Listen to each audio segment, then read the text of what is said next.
That's not what this is for. We weren't meant to take People that do get books, business cards, except for like us, can I get your to read, or like as adults, we want to read our books wherever we are. Whatever that makes sense, for very little kids. apparently use it that way. That works. But my children. I met Allison. She did a crime report, which is amazing update after way this to one. find out how unfriendly We had some new A shipping. lot of complaints. I got something off sleep after I saw you for the next 2 days. If none of you get it, you should. When you have time Just, next week, I'll have to it's take the just video. like an incredible Sure, experience. I'll even give you a copy. So, in our effort to stay on schedule, here's Allison. Thank you very much, Wendy, and thank you so much for having me here today. I'm quite pleased to be here. I've never been to MIT, so it's a new experience for me, and I'm enjoying it. As Wendy said, I'm from the Intelligence Group, so we do consumer research and insights, and we consult a number of companies on essentially helping them to understand the why, which is a little bit of a double entendre because our company primarily focuses on the 14 to 34-year-old age range, so we classify Gen Y. But we also have started doing a lot of work in the Gen Z space, or particularly tweens. We've done reports on 7 to 13-year-olds as well.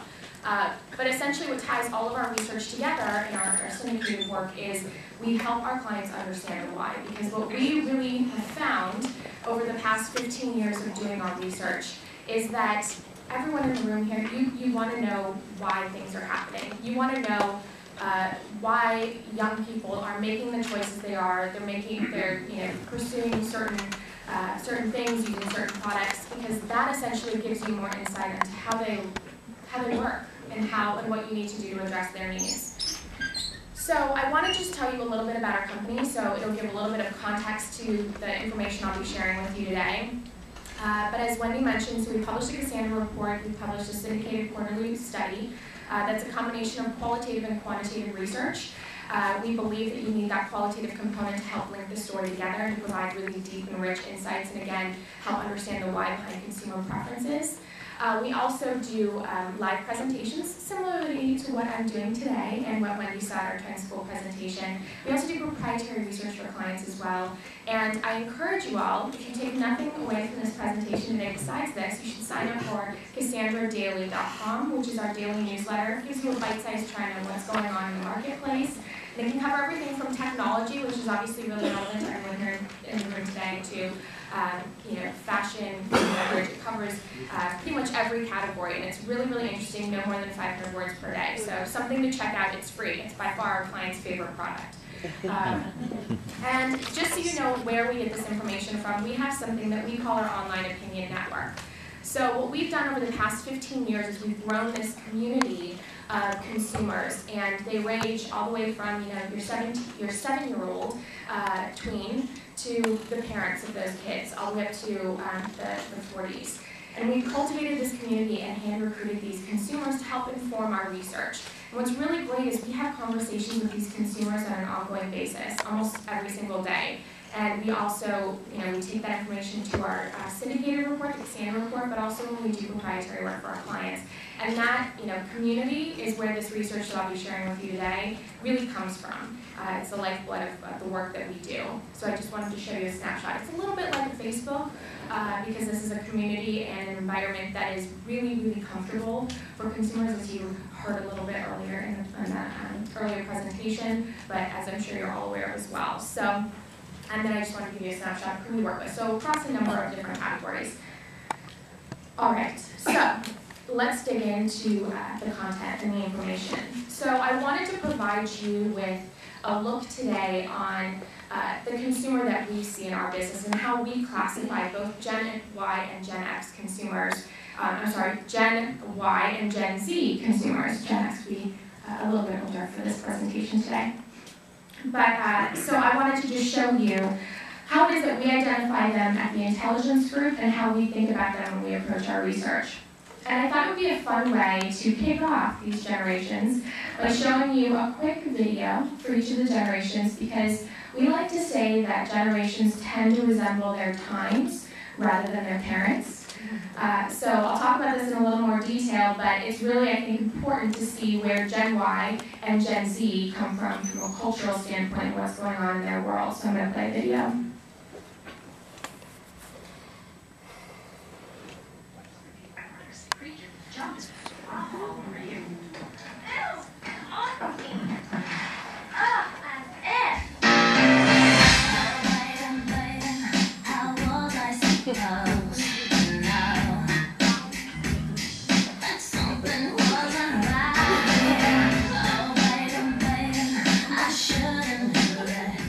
Hi guys, I'm welcome to my crib. Come on in.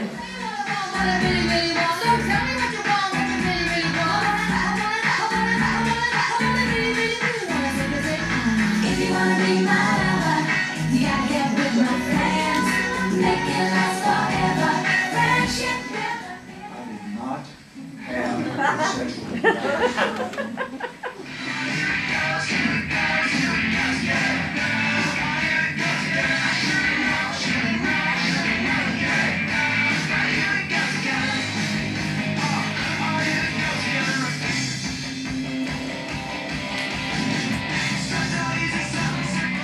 Y2K for parents. The possibility of Y2K sabotage. The moment of truth.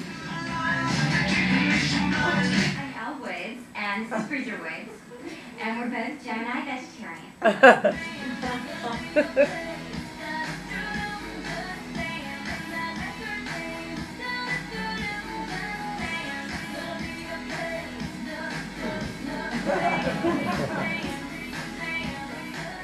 How old are you? I'm 26 years old. How old are you? I'm 51. Wow. It's like a year older than my dad, so that's weird. My parents are 15 friends now. I have 687 friends. This is living. All right, so that's just a snapshot into Gen Y and what they grew up with, and it's usually a crowd pleaser. So I have to just get a poll of the room. How many of you in this room would consider yourself a Gen Y, 14 to 34? Anyone? Okay, so a fair amount. So I can say for myself, I'm a Gen Y, and I feel like this presentation is a little bit of a therapy session, so be prepared. Are there any parents of Gen Ys in the room? Okay, so we have them represented as well. Nice. So you'll understand after today's presentation why Gen Ys are the way they are and what you did to them. And how about, parents of Gen Z? Cool. Okay, so I'll get to you guys a little bit later. So just to put Gen Y in perspective, so this is an incredibly large generation, 75 million in the United States. So that is it's a large group of young people, and now actually getting into their years as parents, and there's obviously a lot that's changing in that space as well. But a large generation that had a really big impact on their upbringing and also how they think, act, and feel today. Because essentially they were in these groups and they had to compete. From a very, very young age, Gen Ys and their parents knew that there were a lot of them. They were going to be competing for those spots in college, those jobs, and it was always about building that resume, right? It was always, what can you do to set yourself apart from everyone else? Because you're going to be competing in this group of consumers and this group of people. So that's had a lot of impact on them, and I'll get into that in a little bit. So they're adjusting from recession. So we do research, as I said, on a quarterly basis and an ongoing basis, and it's been consistent in the past year, actually since 2008 when the recession officially ended, that consumers still feel like they're in a recession. They're still feeling the effects of it. And for many of them, this has been actually a great opportunity. They have readjusted how they're looking at their life long term. We say that they have the new American dream. It's no longer, I'm going to, graduate from college, get a job, be committed to my job for the rest of my life, and gradually move up the corporate ladder, get married, buy a house, have children in that order. That's not necessarily the way they're viewing their lives now. They're readjusting and possibly pursuing their passions. Because for many of them, they saw their parents, or maybe even their peers, or older brothers and sisters, spend a long time in their jobs and really commit themselves, and then if they lost them, they're like, you know what? That's not worth it for me. That's not something that I'm willing to do. I'm going to follow my own passions, and I'm going to make my own way. They're empowered by technology. I don't have to tell any of you in the room that this is a no-brainer at this point, that they are incredibly empowered by technology, that it's part of their everyday life. And I'll talk about a macro trend in a little bit that we've seen in our research that we've started calling the sixth sense, or the digital sixth sense. Because essentially that is how consumers are starting to view technology, in particular mobile phone, as an extension of who they are. And then just to put it in context, they're classified 1980 and 1995. We go a little bit higher in our research. So just to break down the components of who Gen Y is. Now, they're a big group of consumers, they're a big group of people, they're 14 to 34 as we classify them. There's a lot of life stages that are represented there, but there are definite inherent characteristics that are consistent throughout this generation. Number one being they're incredibly optimistic. So this generation, as I mentioned, is reimagining what it is that they want out of their lives. And for many, while they reach what we say is a quarter-life crisis, graduating from college and not having a job and trying to figure out what they were going to do with their life, for many, because of that optimism that they've had from a very, very young age, they're deciding that they're going to, either life chase. I'm going to chase down my dreams, and I'm going to do something really interesting that I never thought I could do before, because it was just never an option. Or for many of them, they might actually be moving home and spending more time with family, which makes perfect sense for them, because we say about this generation is they were raised by parents. Parents, they're friends with their parents, right? This is one of the first generations that we saw that kids actually had a seat at the table when it came to family decisions. It wasn't where the parents were making the decisions, kids stay out of it, seen, not heard. It was very much a collaborative environment at home. So for many of these Gen Ys, they actually feel like they have power to make a difference because they did in their homes. Their parents cared what they thought.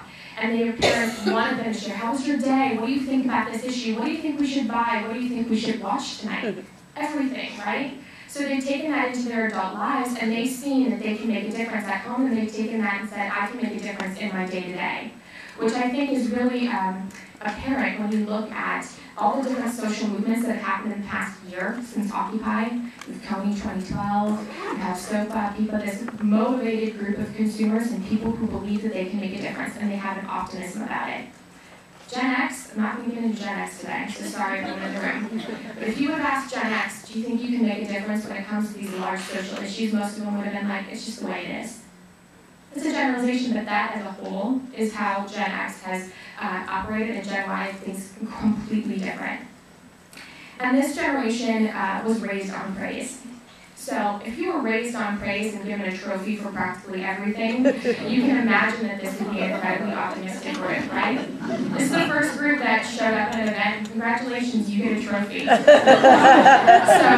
I mean, if you put that in perspective, you can realize why these people think they've got their life is so great. So they're group-oriented as well. So as I said, they were raised in groups and they were raised to compete, but they were also raised to work together because they knew that the mass essentially was more powerful than the single individual. And so what we've seen is peer-to-peer has become much more important to them. You don't ask for someone's opinion anymore, you crowdsource. You crowdsource. What other generation would have used something like a Kickstarter to their advantage? And now with all the many spin-offs and all the different industries that has appeared. So for this generation, it's all about what my friends think, operating in the group. We say that they have this need to share with everyone. And it's really a big part of the decision-making process. And now there also is a sense of stress that comes with that as well, because if you are part of the group and you can always see what every single person is doing, it can get a little bit overwhelming. There's that need to compete, and if you see that that person's out, or doing something amazing, or volunteering, you feel that added stress that you need to be doing the same. And I'll talk about that when I talk about real-time reflex. So we also say that they have social DNA. I am what I share. That is a direct quote out of one of our consumers' mouths. So they have this innate need to share with the group. So being group-oriented from the time they were very young, those mommy and me classes, those group activities, those team sports that they were awarded for showing up at, they have now come of age in a space where now they have a platform, social media, to share everything they're doing.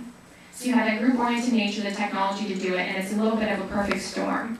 So we say they have social DNA. They have constantly living their lives on display and cultivating what we say is a brand me. It's all about my presence and what I'm going to put forward, my best foot forward. And actually, the way that they look at social media, we've heard again directly from the mouths of our consumers. Facebook is where I lie to my friends, and Twitter is where I tell the truth to strangers. So qualitatively, you can see how these consumers really view their activities on social media. And also, when it comes to experiences, those are incredibly important to this group. So Gen Ys, nearly 7 in 10 would rather invest in a cool experience over a cool product. Now, that doesn't necessarily mean they're not buying products. That's not the point of this at all, but it's the experience behind it that's incredibly important and relevant. And we use time and time again, but they're such a fantastic example. You think of Apple. How many other brands would people stand outside for days to get a product? They're not just selling a product, they're selling an experience. And even in their marketing and how they talk about the brand, it's never, we're selling this, it's we're showing you a lifestyle. Here's an experience that we're selling with it. So it's something to think about. So implications, just from a, very quickly here. So collaboration is important. We always say, if you take anything away, collaboration, the group-oriented nature, it's incredibly relevant. It's something that needs to be considered on practically every level of work, whether it's developing a product, marketing, and whatnot. You think of Facebook, they've actually said their motto is social by design. And we think that's why they've been incredibly successful, because they realize this is a group-oriented group of consumers, and they've used that every step of the way.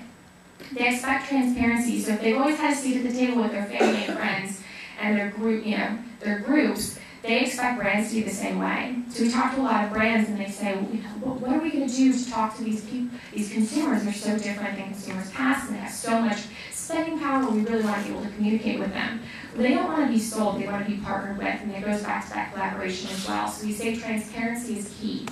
They are savvy when it comes to marketing and brands and what's out there and what's trying to target them. So they want, I want that friend relationship when it comes to their products and brands and activities, and they want a transparency. And physical to digital is incredibly important. So we say that, there has to be a digital component to practically every physical thing, and that's even more so when I talk about Gen Z. So, as I already did, is this mic still on? Okay, so as I did with Gen Y, I'm going to play a quick video of Gen Z just to give you an idea of the culture in which they are growing up in, and I think the video is a great example of what's going on, a little bit of snapshot.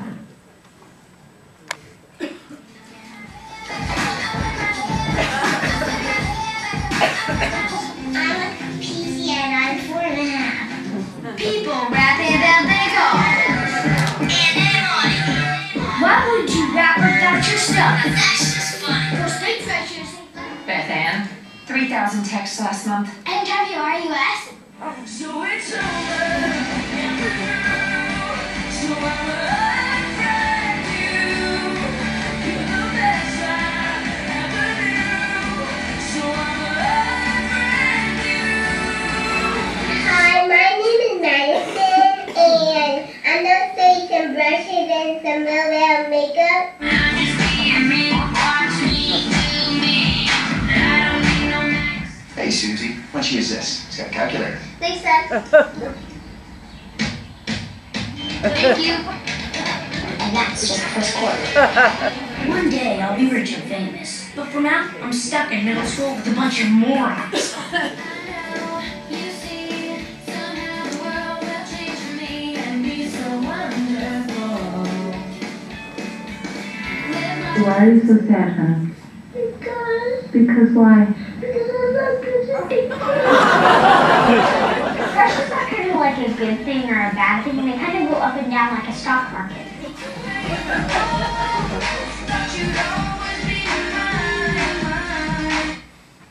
I love that video. They're so good. They're so great. So Gen Z is a much smaller generation. So they're approximately 46 million in the United States. So largely because they are the product of Gen X, and that's a smaller generation as well. So what we say about Gen Z in a nutshell, no holds barred, we think they're going to save the world at the Intelligence Group. We really think that they're set up to succeed, and I'll talk about that in a little more detail, but we've already seen from a very, very young age that they are parental influentials, we say. What they say goes at home in a much more realistic way because they're well informed. They are incredibly savvy. They know how to use the internet, use search, look things up, tech devices, no problem. We actually started seeing a trend in hand-me-ups. So, you know, mom and dad get the old iPad and the 8-year-old gets the new one. Because, I mean, honestly, if you think about it from your own life, think back to a social situation. If you get a new piece of technology, who's the person that's going to know it the best? Probably the youngest person in the room. So we really think that this group of consumers is set up to succeed. And we say that they're minority majority as well. So this is an incredibly diverse generation. By 2025, 50% of the population will be non-white. And a large group of that will be children who would check the other box. So the world has become a much more diverse and unbordered space. And we think that's really going to set them up really well for the future. So just a little bit about that parent influence. So they are, as I said, the product of Gen X, a much smaller generation and a much more realistic generation than Gen Y. So this generation, you know, just to give you a little bit of background on X, if you're not an X in the room, we say that they were raised by wolves. They are a generation who, you know, they're the first kids that were the product of divorce. They were the first latchkey kids. The world was a darker and gloomier place. So many of them were taking care of themselves. And what that really did is it set them up to be independent and realistic. Many of them graduated into a recession as well, but unlike Gen Y, they had been fending for themselves for so long, and there wasn't a system in place to take care of them. So they, you know, took the bull by the horns and just kept, you know, moving along. They were used to it. And what we're seeing now is that they are actually instilling those realistic values in their Gen Z children. So they are actually looking around, and for many of them in the workplace, they're seeing that, you know, my coworker, who's a Gen Y, might not be as set up to cope with things that require some independence, or they need constant reinforcement. Well, my child's going to learn to lose before they're going to learn to win. They're going to learn to be more realistic about the world around them rather than seeing it through rose-colored glasses, which is not a bad thing because that optimism has done amazing things, but it's also, you know, being set up to take care of themselves if the system's not there to do it for them. And so we're going to see them be leaders. We saw that when we did our research specifically on 7 to 13-year-olds. You can see that from the video I showed. That's how many entrepreneurs are popping up at the age of 7, 8, 9. It's astounding. There's actually a social media and digital consultant. And I have to say, it's a funny story. His name's Lane Sutton. I don't know if anyone's heard of him, but we talked about him in our training report, and I believe he's 13 right now. And it was so funny to me because actually a couple weeks after we put out the report, Lane reached out to me and asked me for the report and wanted to buy it for his clients. And I thought, oh my gosh, he doesn't even know that I know who he is. But this is 13. And it's astounding to me, but it's so amazing that they're set up to be leaders. And now they have the tools at their disposal through social media and the internet to really take it upon themselves and start businesses and, you know, different projects at such a younger age. And one thing to think about is we say they have a virtual ID from day one. So for many of them, having Gen X parents, and now actually Gen Y parents as well, this technology that's become so important to their lives is now being translated from a much younger age to Gen Zs. So many are born into a world where they already have a social media presence, whether they want it or not. So if you think about it, how many baby pictures are posted, whether, you know, hours old? Or many parents who are securing, you know, Facebook profiles or web pages for their children, knowing that one day they might need it. So this generation has to learn to cope with that, that access to technology and social media because it's just going to be a part of their day-to-day life. So the cultural influence, we say they're unbordered. So the world's much flatter now than it ever has been. So they, as you saw from the video, they're growing up in a world where they're the first African-American president, where they're legalizing same-sex marriages, where the world is flat, you can travel around the world quite easily. You can play games with people that are halfway around the globe at a very, very young age. And they're exposed to issues that are happening and different current events that are happening around the world.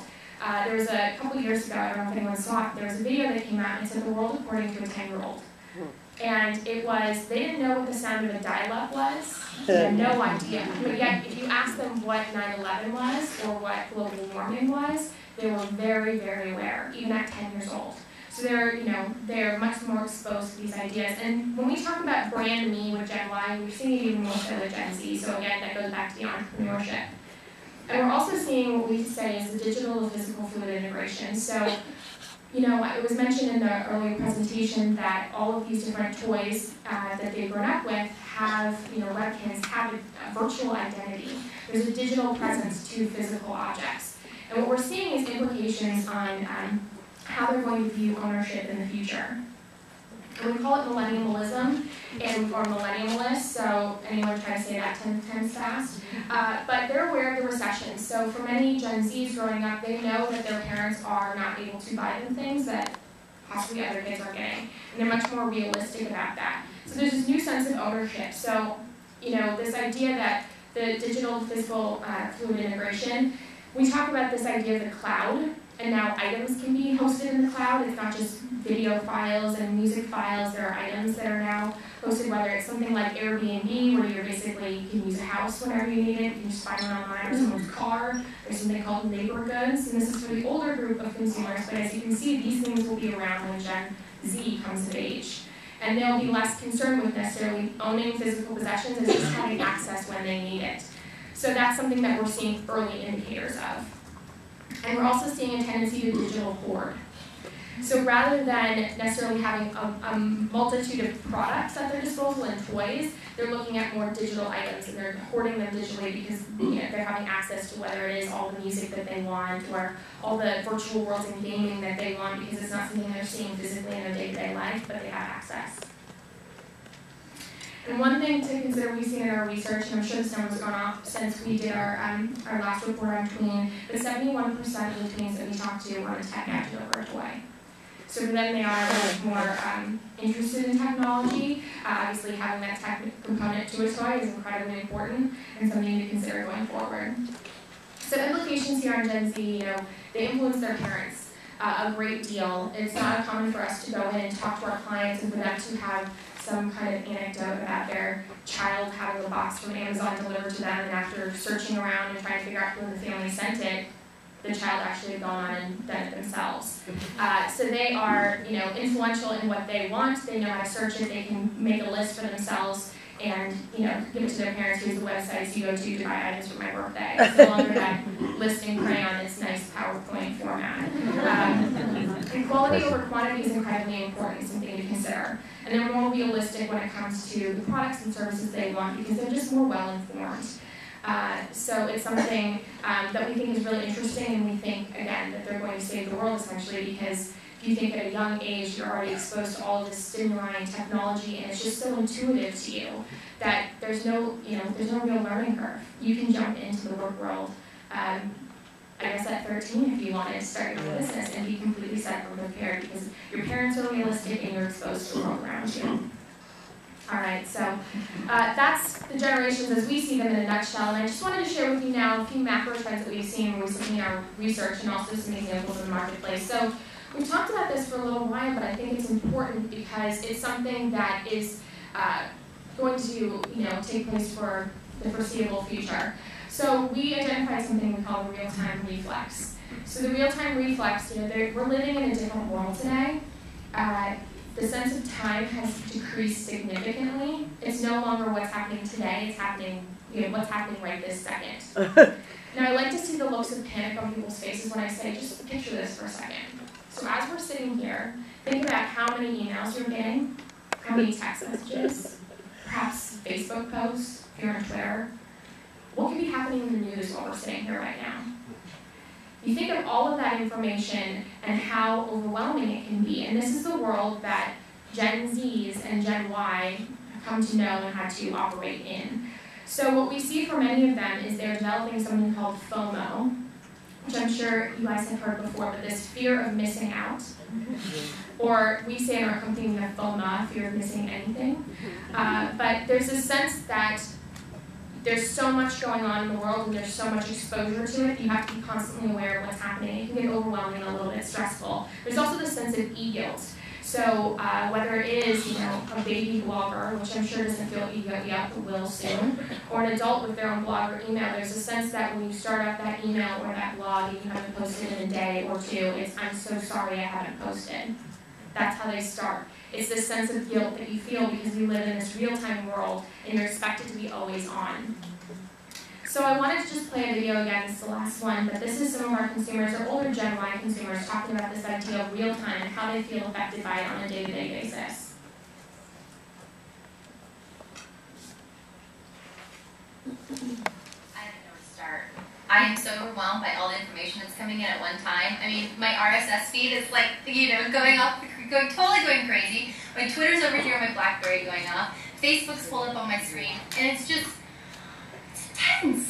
I think there's too much information, and I kind of wish that there were basic filters. Kind of know everything about everyone now because of Twitter and Facebook, and you can see what everyone's doing, and it's kind of, it gets a little overwhelming a lot of the time. Just reading headlines, looking at maybe a clip that incorporates all of the news for the week, or all of the gossip for the week. We're getting into this like total recommendation society because there's so much information out there. I turn everything off on the weekends.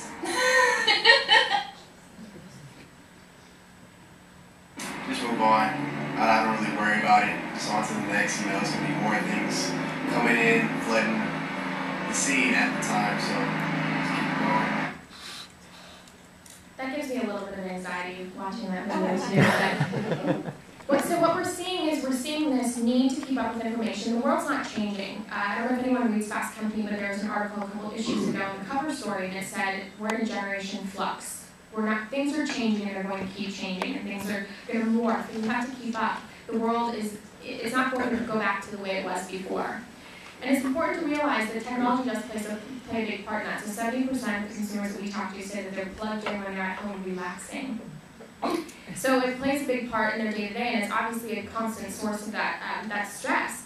But what we've seen is this reflex that they develop to essentially rely on their friends and close curators to find out what information is important. They're never going to go back in the stream of information. They're going to know that if something's important, I'll see it again. It'll be shared, it'll bubble back up. But in Gen Zs right now, what we are seeing, while the real-time reflex will affect them, and we can see early indicators that they're developing their own real-time reflex, for many Gen Z parents, we're actually seeing them unplug their kids from technology just for an hour during the day or whatnot. We're teaching them to go outside to be bored. It's okay to be bored, right? So you see a little bit of a push-pull. They see that technology is important and they need to be plugged in, they need to be set up. It's part of their day-to-day life, it'll help them out, but also this need to just let them be bored for maybe just an hour a day and tap into innovation and tap into that right brain creativity that they might not be able to when they're looking at a screen. So there's a little bit of a push-pull. But for many consumers to help keep up with that ongoing need to monitor the flow and the need to share information and fuel the machine, if you will, we're seeing concepts emerge that are going to help do that more intuitively. So I'm not sure if anyone's seen this, but Artifact came up with something, it's a concept now, but it's called the meme camera, it's the wearable camera. So imagine this, rather than having to pull out your phone and hold it up and tape record an event or take pictures of an event, now you can wear the camera around your neck and it can do it for you. So you can essentially take away that tool of needing to do it for yourself. It's becoming a more intuitive experience. And while this is a concept, you can see why this could be useful. And it has the Bluetooth technology to seamlessly upload this to wherever it needs to go. So this is a good segue into our next macro trend that I'll talk about. It's something we call sixth sense. And I alluded to this a little bit earlier. We call it the digital sixth sense. And what we've seen is this need for consumers, young consumers, to be plugged in and have that tool and the technology to help them discover and view the world around them. So while their parents might be telling them to unplug a little bit, technology is really there to inform and assist them. Now we're in a day and age, if you have a question, what's the first thing you do? You pull out your mobile phone, you Google it, right? There's no not knowing. You can have the answer to any question within seconds. Or if you're walking down the street and you need a map, you can pull out a phone and you've got a map. Now, sixth sense goes much deeper than specifically mobile, but that's how we see it manifesting itself right now. So it's this way to, tap into ambient knowledge and discover in a new way. So we see how consumers in our research are using this mobile technology. So 64% are accessing the internet regularly on their mobile phones. 38% are watching more television online and on their phone than on television. So you can see how mobile is becoming part of pretty much every experience that they're having, and they're becoming more and more mobile. And really what we've seen is this tendency to develop a relationship with their mobile phones rather than just viewing it as technology. It's becoming so seamlessly integrated that they need it every step of the way. Kids are getting those mobile phones younger. If not mobile phones, they're getting the iTouches, a way for them to be plugged in and have, whether it's a game on the go or have directions for the older group, to just have that technology at their fingertips. And I think what we really saw that technology has become more of a relationship is with Siri, of course. So being able to essentially talk to your technology and have it be a personal assistant. There was actually a study that was done by Ipsos, and I believe it was Yahoo, a couple months ago, and they talked about technology devices and how consumers thought of them, essentially. And they had them classify them with classic archetypes. And so they had them say, okay, so what do you view your TV as? And they said, well, that's the jester. It's a constant source of entertainment. My computer is a sage. It's where I can go to find out whatever I need to know. And the Gen Y consumers actually classify their mobile phones as their lover. It's very interesting because you think of that relationship, it really is, they don't leave home without it. For many of them, actually 80% of the consumers we talk to, they're sleeping with their mobile phones by their bed. So you think about it, it's become such a necessary tool for them. And really how we're seeing it work is, from a social filter sense, if anyone's seen Sonar, I think is a really fascinating application because it allows, essentially it provides you a tool to discover people socially. It's used with a plugin from Foursquare. So today, everyone in this room had a Foursquare plugin, and you checked in, or you pulled up the Sonar app. It could pull up anyone in the room and tell you how you're connected to them.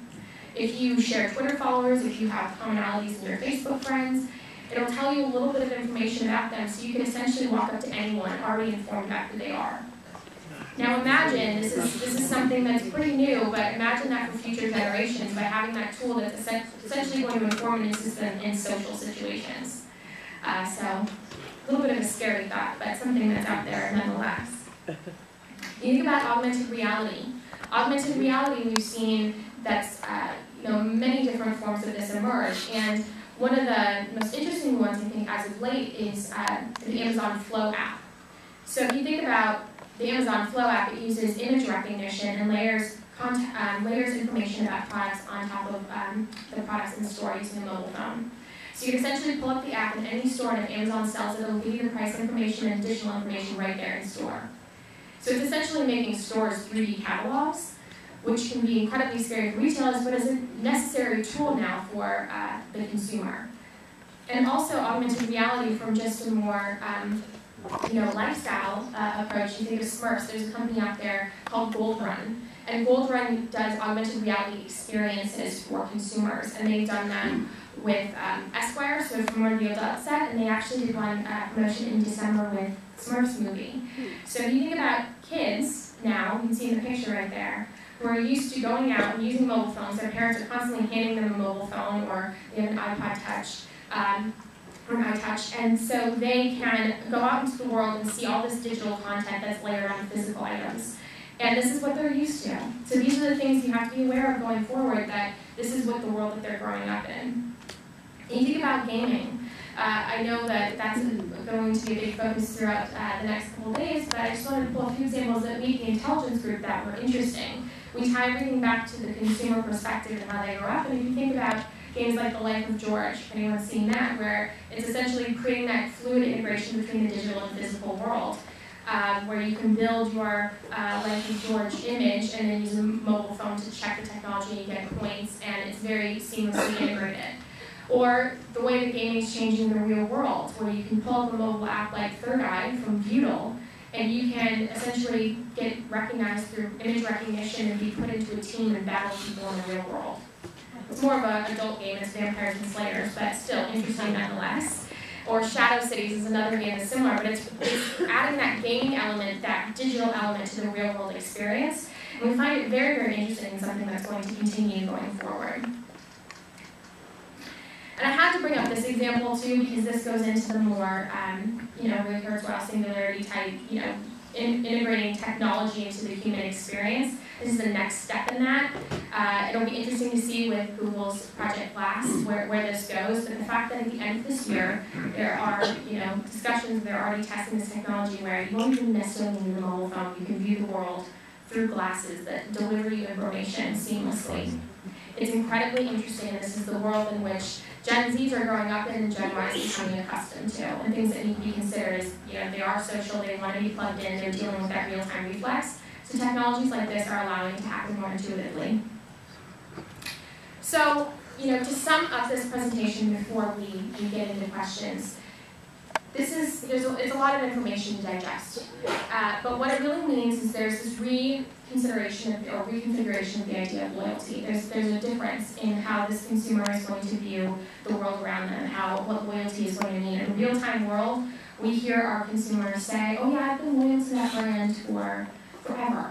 What does loyalty mean? Oh, all last season I bought their items.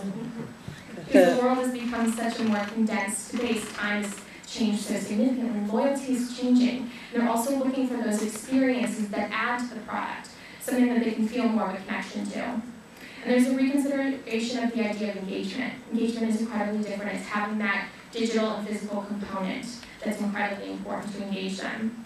And a new way of connection. If you can connect with people on the go, anytime, anywhere, through mobile and through all these different forms of technology, you can think about how that will affect what you do on a day-to-day basis. And that's it. Thank you.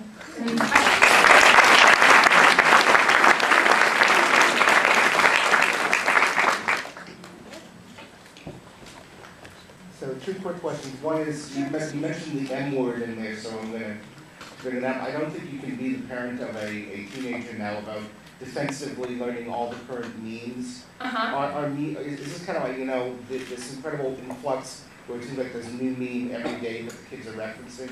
Is that just what we used to have but accelerated, or is that a new thing?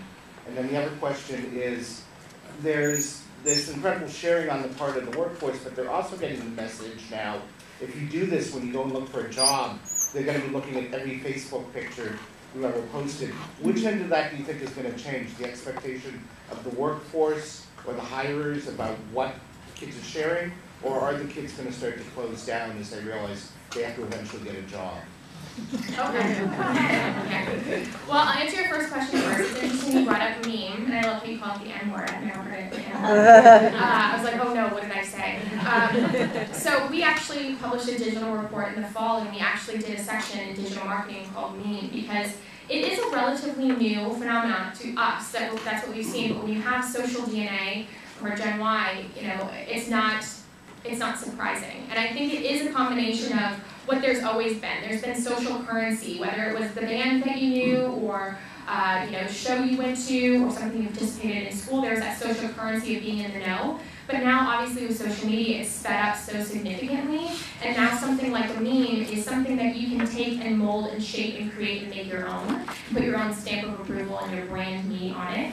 And honestly, curate a little bit of it too, because it essentially feeds into your social media profile. And by showing that and fueling the machine and being part of what's going on and keeping up the real-time flow of information, you're in the know. We say that Gen Ys have a little bit of a sense of uptime. There's no I'm doing nothing right now. You have to have something to contribute, right?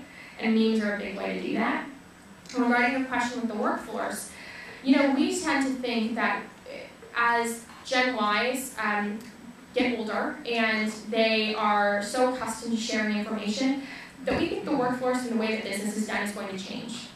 Now, what we have seen is Gen Zs are starting to adjust a little bit. They've seen what Gen Ys have done. They've seen the stupid pictures, for lack of a better way of putting it, that they put online, things that they probably shouldn't share. So we're seeing a little bit of a scale back with Gen Z being a little bit smarter and more savvy, because they're not experimenting with it, they're used to it. But we think that the workforce is going to change a little bit with it. It's going to be, there's more of an expectation now of not just having what you have on your resume, but also what have you contributed to a blog, to a Tumblr, what are you doing to the machine, because it's part of business now. That's what we've seen. To try to evoke a different perspective on this stuff that you got all this research on, I'd like to ask you if you would comment on the Hunger Games, Okay. the books, the movie, and the marketing of the movie, and spin that in terms of how it's relevant to the Gen X, Gen Y observations you're making. Sure. We've actually talked a lot about it in our business. So when we published a tween report, I'll tell you about the books. When we published a tween report, we talked about a macroeconomy called Brave New World, about how Gen Zs essentially they have a more realistic view of the world and also this sense of independence. If you look at a book like The Hunger Games, the characters, the children in the books make their own way, right? They're the hero in the story. Katniss is the hero in the story. She doesn't have necessarily a parent that's saving her. She's saving herself and her family. So it's this sense of having that leadership, that independence that Gen Zs become accustomed to, and also seeing that the world isn't such a rosy, sunny place we're seeing with the Gen Zs. So it's more of a realistic approach to how they view the world. We think the books really speak to that. Now, regarding the movie and the marketing, we thought it was fascinating the way that the movie was marketed, because I don't think any of us saw a traditional TV advertisement or a poster that was, outside of a bus shelter or anything like that you would typically see. Did you pick a district on Facebook? Oh, I absolutely did. Which one? District 4. I was a fisheries one. Yes, I still get updates. But what we saw, and if any of you, hopefully you've all looked at Hunger Games marketing, but if you haven't, I encourage you to do it. They did such a phenomenal job of utilizing social media to their advantage. They had a Tumblr that they created, Capital Couture, their own Tumblr that talked about capital fashions. They created communities on Facebook that people could be part of. They created viral material, and viral is always a touchy word, but shareable material rather. Things that could be shared, and you could be part of a group, and you could collaborate, and you could really feel like you're part of what's going on in the build to it. And in a real-time world, as we say, when you're marketing something, you have to release a little bit at a time because you want to stay relevant for a longer period of time. If you would have just come out with that commercial and the standard marketing and that blast, yes, people would have been excited because they were reading the books, but there wouldn't have been that need to constantly tune in and that huge build, and they're still breaking records. It's just a phenomenal case study, and we're excited to see how it continues to go. Hopefully that answered your question a little bit.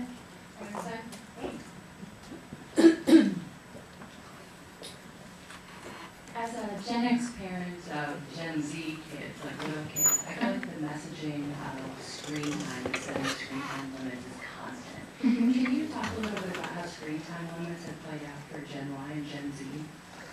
How screen time limits? Yeah. Well, I think what we've seen for Gen Y is there haven't been screen time limits. Or now, as they're becoming more adults, they're actually doing self-imposed screen time limits. There's actually something, and I'm going to create the website now. There's a website where you can actually go to during the day to take a break from the screen, and it'll actually put up I know, funny, right? But it puts up this very soothing, nature picture with music, and you basically cannot touch your keyboard or anything that touches your computer, otherwise a big thing will pop up that says fail. And you know that Gen Y hates to fail, so they don't want that. But it's like a way for them to limit their time or use those tools essentially that are shutting down their computer for a certain period of time so they just can't use it. So we're seeing that a little bit, but it's more self-imposed now to realize that they need a little bit of that. We say this culture of calm that they're trying to strive for a little bit, and there's a give and take there. And I think we're seeing more of a trend, I'm sure you have seen it as well as a Gen X parent of Gen Z, is that give and take between parents as well, putting the screen time limitations of, technology is a great tool, and I want my kids to be used to it, and I want them to know how to utilize it. It'll help them in their day-to-day life, but I don't want them to be reliant on it. I want them to learn how to do things on their own if they didn't have technology. So what we see is actually a number of our Gen X parents, we talk to our panelists all the time, qualitatively we do little mini focus groups, and they say, I actually go into the bathroom to hide my tech usage because their children are now imposing tech limitations on them as well, and saying, you're home, you're not touching your laptop, you're not touching, we can all sit around the television together, but you can't go off on your screen. So that's what we're seeing from a qualitative sense. One more?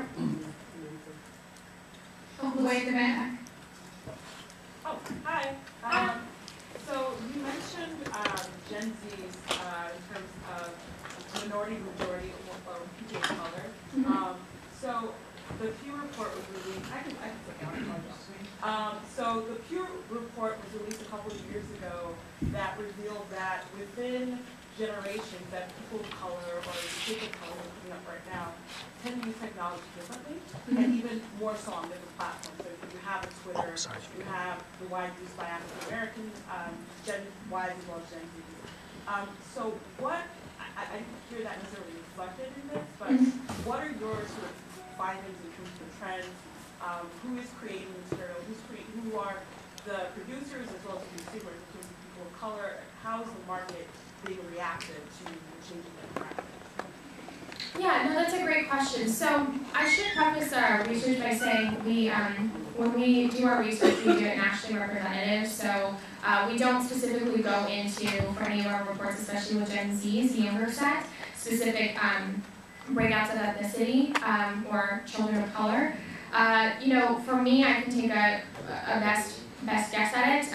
Technology is used differently, I would guess. Like I said, we don't break it out. So I don't think I have the best answer for you. I'm sure you'll have to look back at Pew. Maybe we can talk about this after and see if I can shed any light on the topic. Unfortunately, I just don't have the breakouts. I think Cooney Center did something on use of technology for various socioeconomic brackets. Okay. Who did? Cooney Center. Cooney. Great. Jane Gans. Joni. Thank you. Thanks.